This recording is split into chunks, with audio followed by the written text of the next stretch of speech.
第一对情感嘉宾。吴先生25岁，来自吉林，快递员；程女士28岁，来自吉林，无业。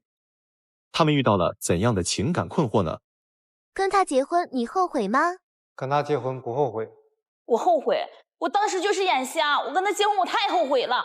你觉得他对你好吗？他只顾着卡里的钱，根本不管我，对我一点也不好。他的心里只有他父母，他只对他父母和姐姐好，对他们比对我好太多了。你觉得你们的未来是什么样的？肯定要好好生活呀，毕竟认识这么多年了。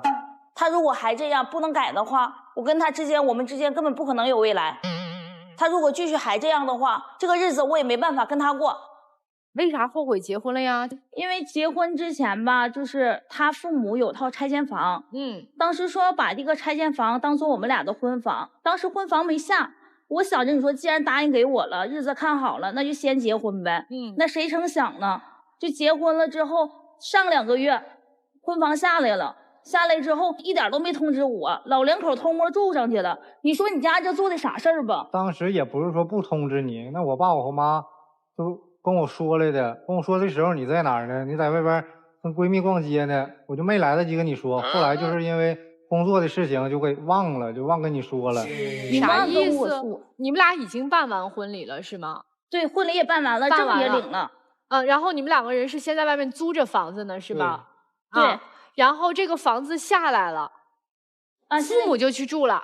对呀，所以这房子的名儿到底写的是谁的呀？这名写的是我的名。爸妈是怎么计划这事儿的呀？就只是暂时的住那儿，因为房子拆完之后他也没有那个以前的平房了嘛，就寻思暂时先让他住着，我俩这在外边也有地方住。如果你们住上这新房，那父母住哪儿啊？那父母再出去买房子住呀。那当时也说来着，我也同意。我说，要不然让你父母说岁数大了，咱们搬回来一块儿住，是不是？那他父母说跟年轻人合不来，怕跟我干仗，他们再出去买房子，结果没买。当时那不是因为结婚嘛，咱俩结婚，我父母也花了挺多钱了，手里没有余额钱去再买房子，那寻思先得有个房先让他住着呗。那咱俩立手立脚的，咱俩先在外边住着呗。那凭啥呢？那当时是不是答应给我的？是不是应该给我打声招呼？那你姐的儿子要结婚，用咱俩婚房，你父母咋答应了？咋痛快的就搬出去了呢？那不就明显拿我当外人，拿我当傻子耍呢吗？不是又倒了一手。对，当婚房是指住2天，办完婚礼就走，还是说就给他们住了？就是让他们住，不是住2天半。亲姐姐吗？对，亲姐姐。亲姐的儿子结婚。对，我大外甥结婚。也就是说，你爸妈把这房子给了外孙了，是吗？其实也不是给，那毕竟房子写的是我的名嘛。他结婚了没有房子，也挺磕碜的嘛，在家亲戚里边，完就暂时先让他用着。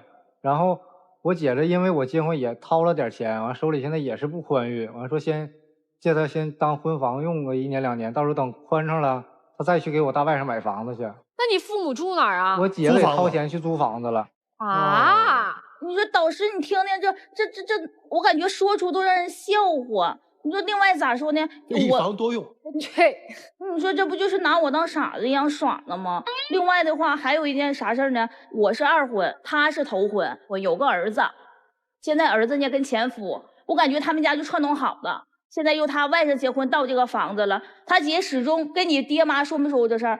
那个小程啊，在咱家呀，先稳定稳定，房子先不能给他，毕竟结过1婚有儿子，人家有心眼儿啊。那个要万一住进去了之后不给你过了，你房子还得分走一半。你姐说没说过这话？要不是因为说过这话，你家能那么干吗？这不串通好的吗？说过，那你说我姐和我爸那不也是为了我好吗？再说了，你说咱俩再过个半年1年的，咔一下离了，这房子你不还是得分走一半吗？啊，你姐对我有防备心，你现在也这么想的？你看着没有，都是他就这样，他永远就是说，不管出现啥事儿了，他姐只要一说，他爸妈一说，他七大姑八大姨上这掺和一脚，说的对，他们说的对，那我呢？你当时为啥娶我呀？你既然说已经娶我了，为什么你不去为我着想呢？现在这个房子是婚前的财产，是吧？对，你即使住进去了，这房子也属于婚前财产。老师，你误会了，我从来没想过分他房子，那是我结婚要给我的房子，为什么我不是第一位住进去呢？我现在我就是挺难受这个点，然后我跟他说，他不理解我，我就觉得他们现在没拿我当一家人。你有提过说这个房子要加上你的名儿吗？不需要。没提过是吧？对呀，我从来也没提过。我只想要的是啥？他有一次站在过我这边，那明明我感觉这件事我就是受了委屈啊。另外的话，我总跟他说，我就提这件事嘛，我说你是不是你们一家人拿我当外人，你也拿我当外人？他就说没有没有，我也没拿你当过外人呢。那我现在挣的钱不也全上交给你吗？都由你管。那一天就给我30块钱零花钱，那吃饭加上抽烟，你说这一30块钱他也不够干啥的。那平常喝口水都不舍得买，这买瓶水了之后吃饭都不够了。有多少回我是买个面包买个肠对付吃一口的？那过日子我不得精打细算吗？他干快递，在我们那边一个月最多就挣4000块钱，我一天给他30，他一个月开销就1000。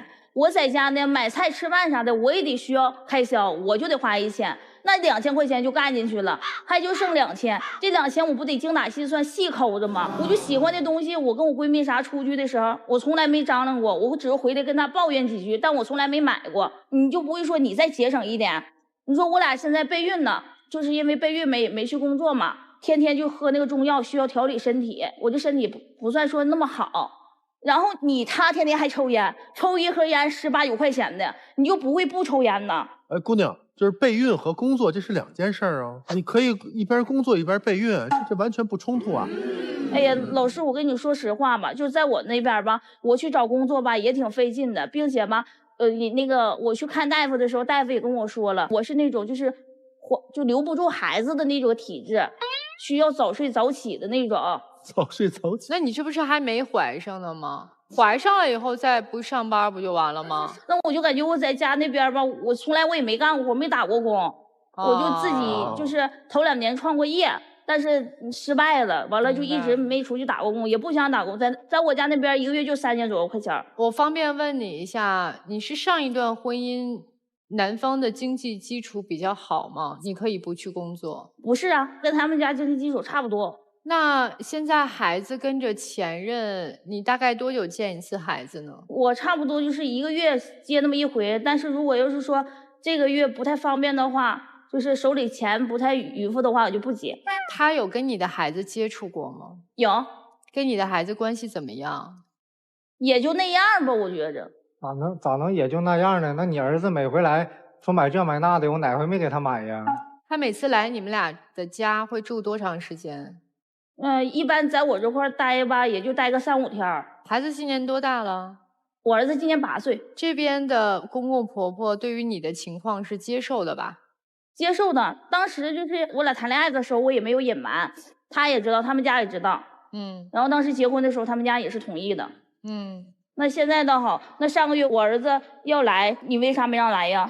你说我儿子给我打电话说，妈呀，我想你了，我想去你那儿待待。我就想着我儿子来了之后吧，我给他买身好的衣裳，这顿好的，其他我啥要求没有，1800块钱的。当时确实是上个月开销的比较多，然后手里就没那么多，我就跟他说，我说你瞅瞅，我老儿子说要来，我说你回家冲你爸你妈要去吧。你说也不多，1800块钱，又不是让你回家要1头8千的，咋就那么费劲？为啥不回去啊？那你说我都已经25、26了，都已经结婚了，那要没结婚回家要点也行。你再说我爸挣钱他也不容易，都给我结婚了。再者说了，那之前来也不是没领他出去玩过，也花不少钱，那我都特意请假领你儿子出去玩的都。你还好意思说这话？那不还是因为你姐在你耳边说那些没有用的了吗？哎呀，说我是结过一婚的，有儿子，啥事防着我的，还让你把工资不交给我，有没有这事儿？有这事儿，确实是有。对他姐姐的意见这么大呀？要不是他姐在中间出这些主意、出这些道的话，至于说他父母现在也对我这样，他也对我这样吗？你觉得是姐姐出的主意？那肯定是。你跟他姐姐有什么正面的冲突，或者就是跟他姐姐有发生过什么争执吗？哎呀，有啊，过年嘛，这不是我们俩定好结婚嘛，想着去他们家去看看他父母去，然后吧，我提前半个月去给他父母买这个礼物，真的我老用心准备了。当时嘛，就是我闺蜜给她婆婆买了一个羊毛的那个围脖，当时我闺蜜就说她婆婆夸这个围脖可好了，可保暖了，然后当时还给我闺蜜包了一个500块钱红包。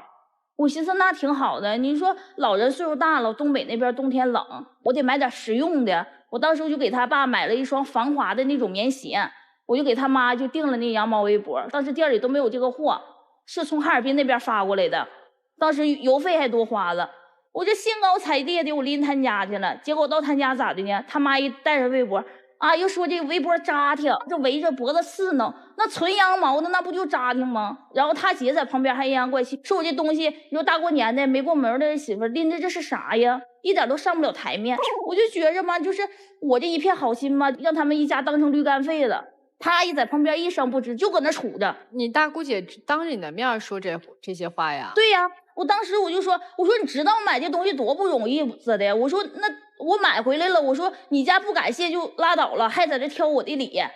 我说另外我一个没过门儿媳妇，我买东西就是买了，我不买的话你还能挑出来我不的？我以后那我干脆不买了。完了他姐就说我跟他横了，跟他吵了。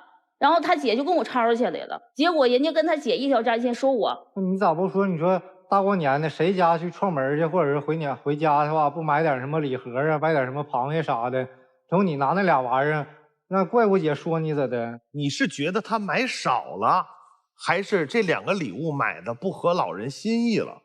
买的少。那如果说除了这个围脖跟这个防滑鞋，再搭2箱水果什么的，是不是？哎，大包小裹拎一堆回去，是不是这就感觉好很多了？对呀，那街坊邻居看着他有点面儿啊。就是我那天我就是给我家搬过去，你瞅着吧，他姐吧也会挑这个刺儿，因为从始至终吧，他姐对我就有防备心，你知道吗？对，就没瞧得起我。挑你刺儿的时候，他全程都在场吗？在场啊，你都听见了是吧？这我听见了。咱把这个姐姐对你好坏，还有父母都放在一边。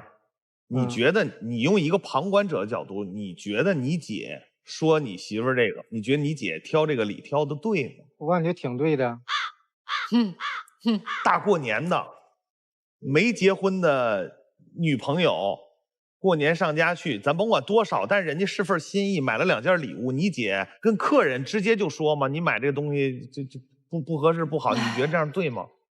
你说大过年的，你说上谁家的话，他不得拿个3样5样的？他压根他就觉得少。行了，明白了。其实这里面有一件事儿，这个必须得确认一下，就是姑娘其实一直是这么多年都没怎么工作过的。那你平常不工作，你在干嘛呀？我每天就是收拾屋子，在家刷手机，玩麻将啥的，那小娱乐。可别提这麻将了，老师你都不知道。有一回他说要去玩麻将去，完了有3、4个中年人嘛，那玩的可厉害了，常年都在打麻将。我说那你就别去了，别去，你也玩不过人家，就非得要去，输了。那我也不是去总玩的。再说了，你多长时间玩一次呀？我有的时候1个月就玩那么1次2次，有的时候吧这1个月可能就不玩。那次是因为啥？因为这个麻将馆吧是我闺蜜开的，然后吧她隔三差五就给我打电话说让我去捧场凑个人啥的，我也拒绝过2、3次了。你说那天吧就说啥都找我说姐们儿你要不过来凑啊，这局成不上，他就抽不了这个台费。那你说就那天点儿背就输了，这可倒好，从年前就开始絮叨，一直絮叨到台上，有啥意思啊？那不还你挣的少吗？你怎么就能这么理直气壮的歪理邪说，一直到现在的？今天是谁要来的？我要来的。您想来了以后是要干嘛？要改变啥？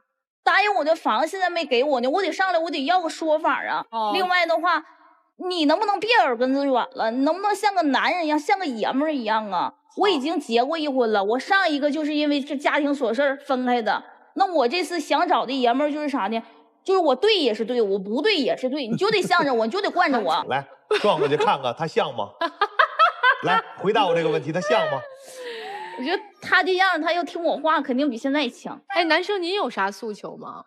老师你也看到他这个脾气就比较直性的、暴躁啥的。再一个也希望他能够就跟我家里边人啥的客气点，也能理解一下我家人吧。哎，那个房子现在是这样，当时彩礼给了多少钱？对，彩礼给了8万块钱。8万块钱啊？彩礼满意吗？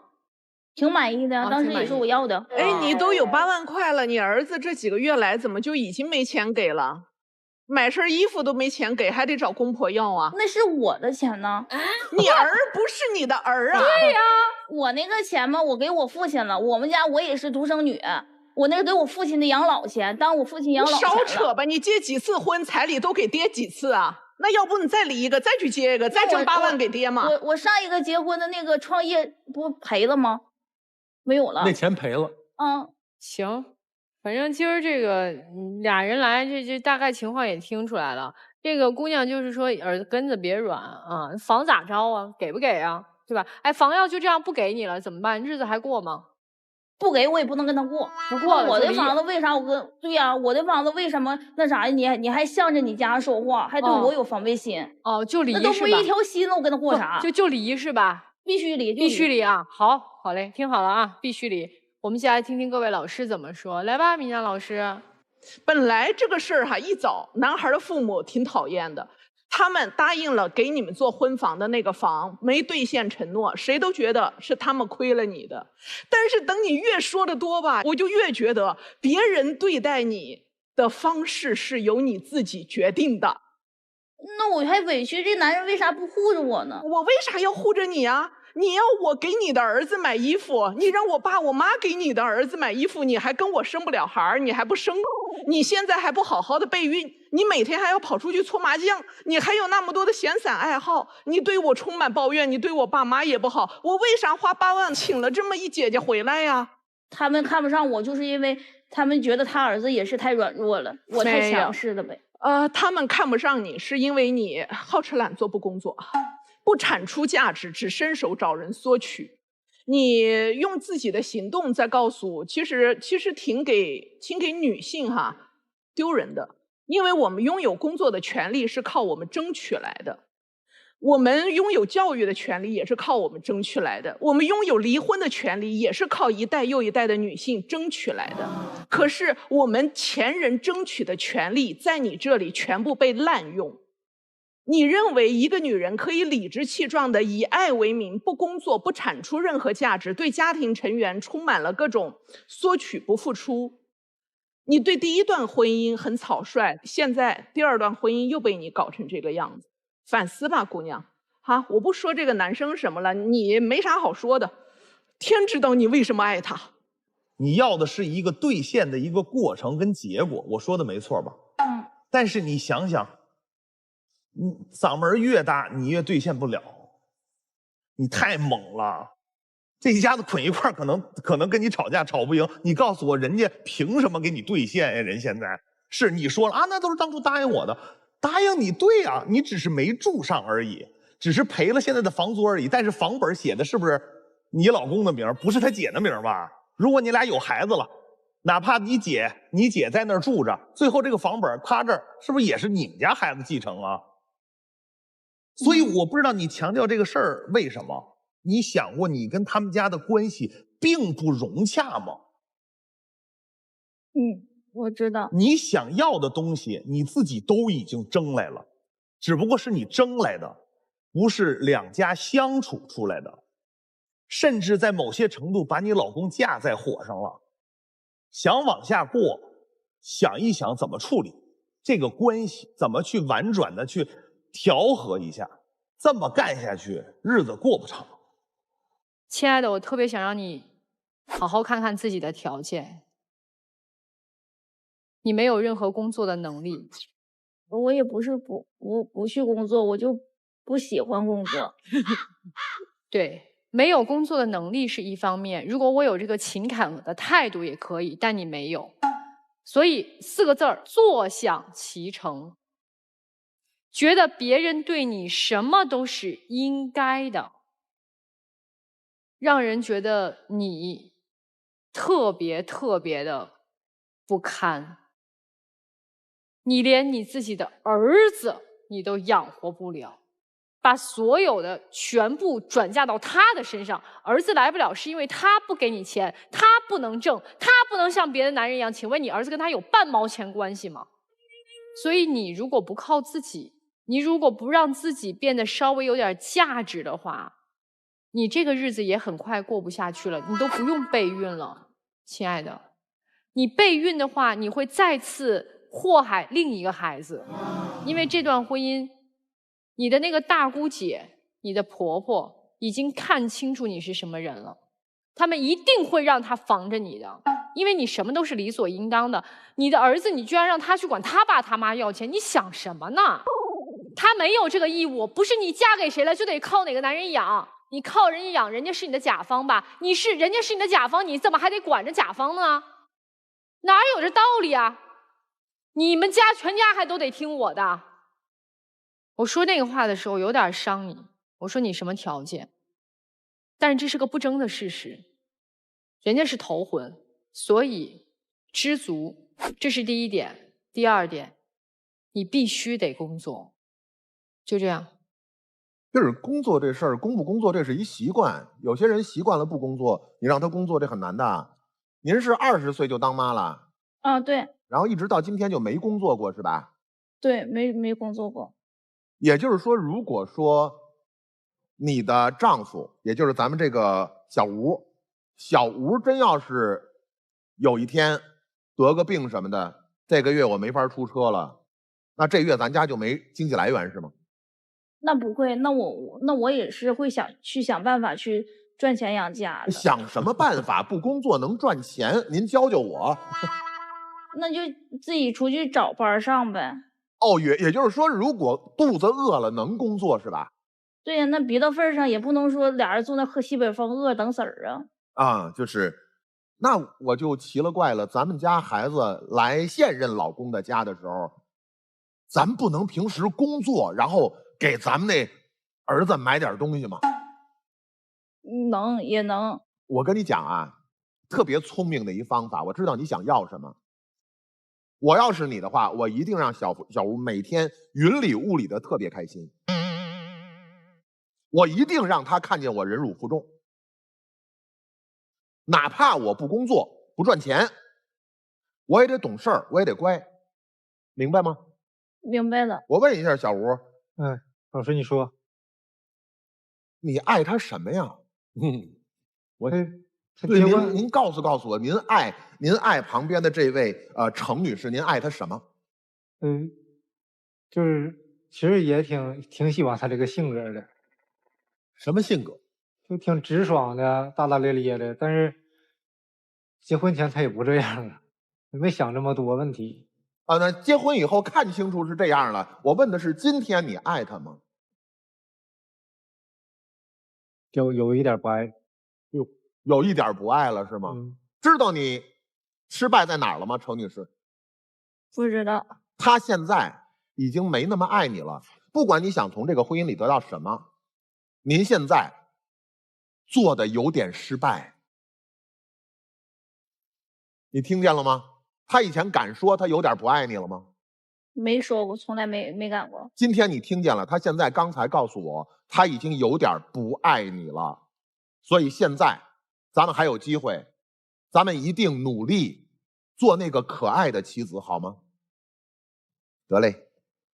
我接着雷老师的说，咱们做可爱之前，咱得先做到值得对方爱你。你刚才说到点儿上了，你说他的父母啊，包括他们家里人啊，是嫌弃你的。我甚至于认为他们一而再再而三这么做的过分，这是干嘛呢？逼着我离开。是的，人家想用房子逼你走，你在乎这个才能成为你走的原因。你现在做到不在乎，那不是我的。他随时可以说不爱你，随时就可以不养你，随时可以把工资收回来，对吗？对。你随时都会到在边缘被人家抛弃。所以我们先怎么样打理好自己的内心状态。我有自己挣钱的能力，我有自己不向你要的尊严，想让别人尊重，咱先做出值得别人尊重的事儿来，对吗？对，加油吧，姑娘，就这样。